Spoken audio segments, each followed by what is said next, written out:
It's another beautiful day in Steinhatchee, Florida, July 2026, and we're heading out on Tuesday morning, heading north from Deadman's Bay up to an area around Big Grassy Island. So I made this video to give you some hints and ideas on how to find some good areas to scallop and what to look for while you're snorkeling around, looking in the grass and in the sand for scallops. Here's some video footage of us running out of Deadman's Pass early in the morning, probably about 8 o'clock or so, and we're running west. Sun's coming up behind us. It's a real pretty sky, and we'll be running about 12 miles to the north up to an area around Grassy Island. So what to look for when you're out looking for a good area to scallop? Obviously other boats, they'll give you a good idea that they might be onto some scallops. Look for color changes on the bottom. You can see the lighter color, that's sand, the darker areas are grass. So you can see there's a good amount of sand and grass mix in this area. Visibility is also very important. So if you can make out the grass in the bottom, you're probably in a good area of visibility. So you found a good area with a mix of grass and sand. And when you get in the water, you're going to be able to tell the difference between the two primary types of grasses that grow in the Gulf. There's turtle grass, which is a wider blade grass, kind of thicker. And then there's manatee grass, which is kind of round and a little bit thinner. So it's always good to find a little bit of a mix if you can. A lot of times you can't really tell until you get in the water and get your mask on and go down and take a look and see what's on the bottom. You also want to look for sand. You can see there's quite a bit of sand in this area, and the scallops will move from the grass to the sand to the grass. And a lot of times you'll find them on the edges of the sand and the grass. So that's why I like to work an area that has some sand in it.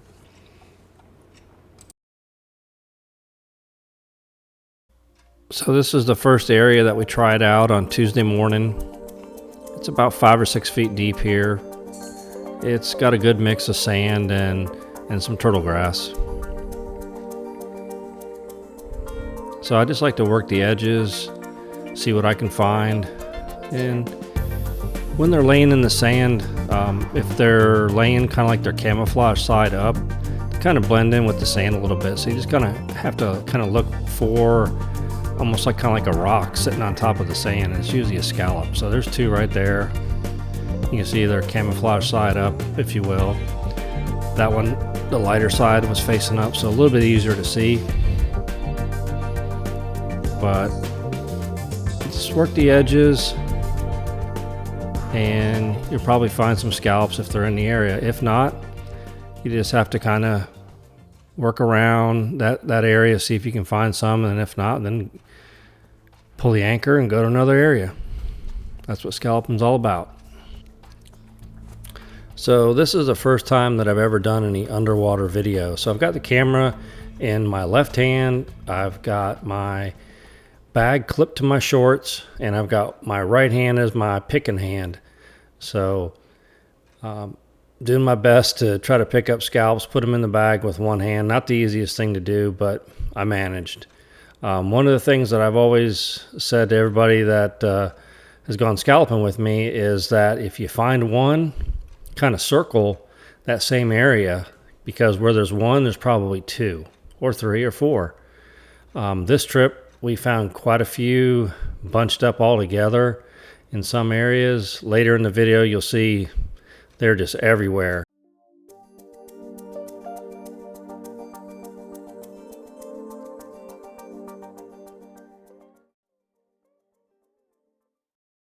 So here's Danielle. We just got out of the water. We were in there for maybe 45 minutes to an hour, and we got close to our limit. I got about 1.5 gallons, maybe 2 gallons. You can see it in the bag, pretty good amount. And the limit per person per day is 2 gallons. So this was the next day out by Big Grassy Island. And instead of dragging a scallop bag around with me, the whole time while I'm scalloping, I decided I'd try the floating basket bag, which is essentially a scallop bag with a pool noodle to make it float and some zip ties to hold the bag to the pool noodle. As you can see, this grass right here is manatee grass, and it's got the orange spongy stuff, as I like to call it, mixed in with it. And you can see there's quite a few scallops in this area. And you can see I'm not really far from the boat, so we hit a pretty good spot right off. And all those little white dots you see down there, those are scallops. Visibility in this area was really good. I'd say it's probably about a 9 out of 10.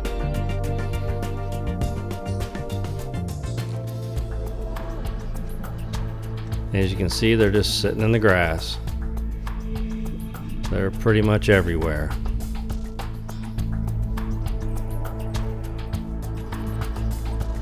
So this is my first time trying the floating scallop bag, and compared to the bag that you wrap around your wrist, the floating scallop bag gives you a little bit more freedom, but the rope has a tendency to get in your flippers a little bit, and then when you do get a pretty good load of scallops in your bag, you're pulling that thing around and it's a little heavy. So, but it does free up both hands.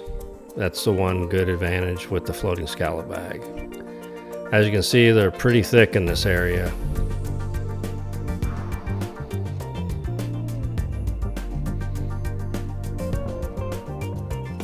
So there is a legal limit for scallops.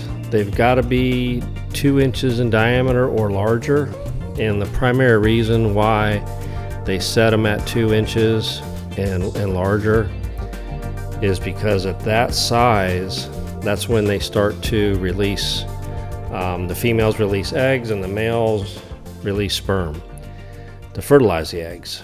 So you don't want to keep any small ones, because if you keep the small ones, they don't have a chance to reproduce. So that's the reason why. And after a while, if you do it enough, you'll be able to see while you're in the water which ones are legal and which ones aren't. And then what we usually do is, if they're borderline, we usually take them back to the boat, and then before we put them in the well, we usually have a little gauge, little plastic gauge that we use to measure them, and if they're too small, we just throw them right back in.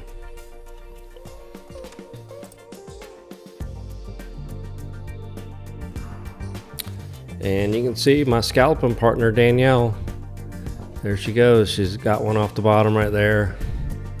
And she did pretty good that day.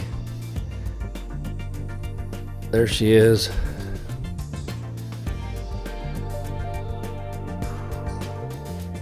So we usually have pretty good luck every year. Last year, we went south just about every day. We usually go for about 4 or 5 days. We went south every day, and we got our limit every day. This year, we decided we'd go north because south, the visibility wasn't all that great. So that's why we went north. And usually you can find a whole collection of boats out there on the water, and that's usually a pretty good sign of where the scallops are. So as you can see, we found a pretty good spot. They were plentiful. They were decent size, not real big, and you can kind of see that my bag was filling up. So we were getting ready to head back to the boat. There's my floating bag.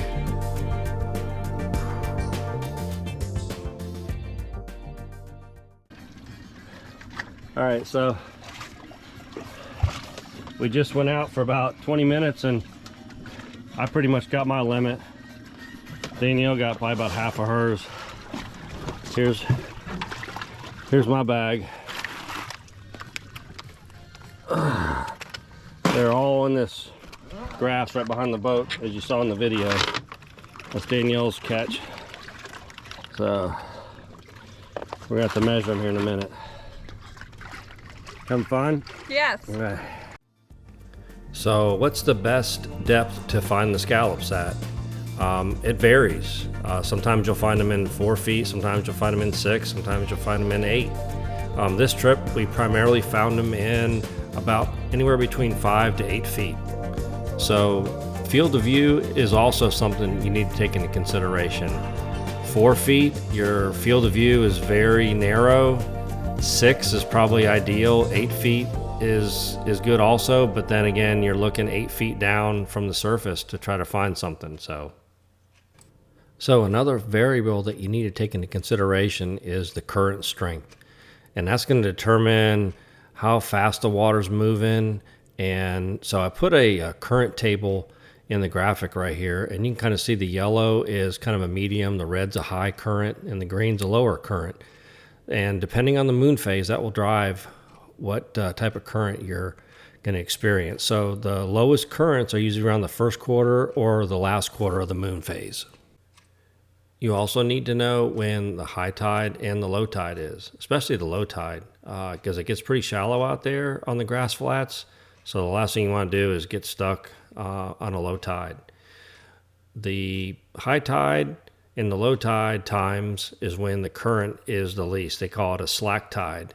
So that's when the current will be the lowest for the day, and that's when the grass won't be moving as much. So here's an area, a big, large area of sand. There's scallops there also. You can see one right there closing up as I got close to it. They've got sensors, eyes, if you will, around the perimeter of the shell, and they close whenever you get close to them. So I'm heading back to the boat with a load of scallops, dump them out, measure them, and I think we're done for the day.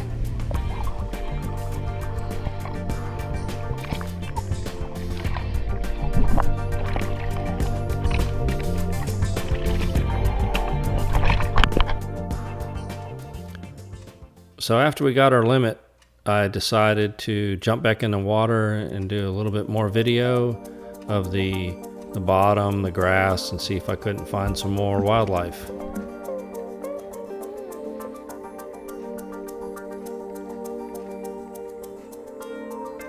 There's a little guy, there's a couple of them hiding in there in that manatee grass. So a lot of people ask me, what else do I see when I'm out there scalloping in the water? Well, just about anything and everything. You see sea stars, you see seahorses, you see all kinds of fish, you see sea urchins, sponges, a little bit of everything. It's like swimming around in an aquarium. It's beautiful out there. It's very relaxing, it's therapeutic, it's good exercise, and it's like an Easter egg hunt. Kids love it. So if you haven't tried it, you should try to get down to the Gulf Coast of Florida and try it sometime. It's a lot of fun.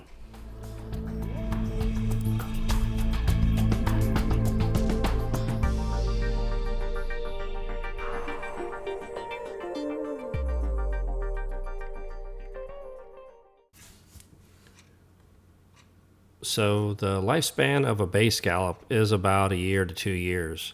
So when the waters get cooler in the fall and the winter time frame, that's when they release their eggs and their sperm, and that's when they start to reproduce. So they grow pretty fast. So you can imagine if they were fertilized and started growing in the December, January time frame, by the time scallop season rolls around in June, they're almost legal size. So, some fun facts about bay scallops. So, believe it or not, they filter about 4 gallons an hour, and they're filtering the water to get food, algae and plankton. So that's quite a bit of work for one little scallop, 4 gallons an hour.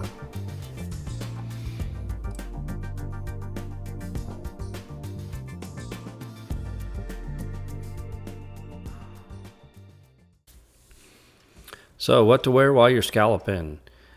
It's a good idea to have on a long sleeve shirt, preferably with a hood. If you wanted to put it over your head, protect your head from getting sunburn, that's always a good idea. Swim shorts, some high visibility fins, and a black mask is always a good idea.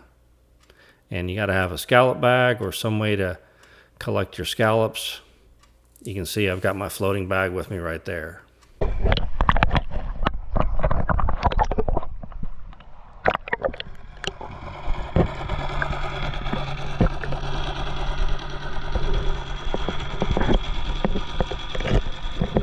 So that last video clip, you saw that boat kind of cruising by. He was way too close. They're not supposed to be any closer than 300 feet. And you can kind of hear the engine noise underwater. So if you ever hear that, you know, you got a boat pretty close by and probably need to figure out which way it's going.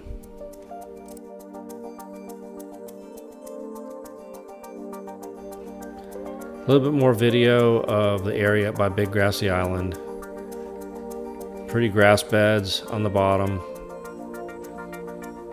There's a pretty sea star coming up here in a minute. Wanted to show you that. There he is, sitting there in the grass.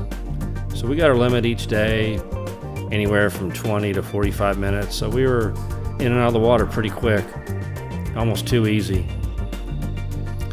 And we had good weather, and we had a real good time. Looking forward to going next year.